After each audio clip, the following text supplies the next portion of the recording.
Selamat datang di kanal YouTube Kontan TV. Kali ini kita akan membahas kabar terkini ekspor minyak mentah Rusia ke Cina. Di tengah gejolak politik dan ekonomi global, hubungan antara Rusia dan Cina terus memperkuat posisi mereka dalam perdagangan minyak dunia. Pada bulan Maret 2024, Cina tetap bergantung pada Rusia sebagai mitra utama dalam pasokan minyak. Ketika pabrik penyulingan Cina menerima pengiriman minyak Sokol dari Rusia, statistik menunjukkan lonjakan signifikan dalam impor minyak. Menurut data yang dikeluarkan oleh Administrasi Umum Bea Cukai Cina, impor minyak dari Rusia melonjak 12,5%, mencapai 10,81 juta metrik ton.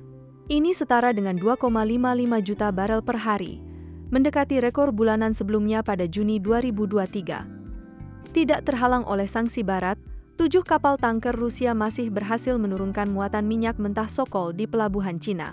Ini menjadi bagian dari upaya Rusia untuk mengatasi kelebihan pasokan pasca sanksi AS dan Barat yang diperketat. Sakhalin 1, salah satu unit Rosneft, berkontribusi pada pasokan dengan menyimpan lebih dari 10 juta barel minyak dalam gudang selama 3 bulan terakhir. Langkah ini diambil di tengah kesulitan pembayaran dan sanksi terhadap perusahaan pelayaran yang membawa minyak. CNOOC, perusahaan milik negara Cina, juga meningkatkan impor dari Rusia sebagai cadangan strategis. Ini menambah jumlah impor minyak dari Rusia ke Cina. Dukungan dari Rusia tidak hanya terbatas pada pasokan minyak, tetapi juga terwujud melalui keputusan koordinasi dengan anggota OPEC Plus untuk mengurangi produksi minyak mentah secara sukarela.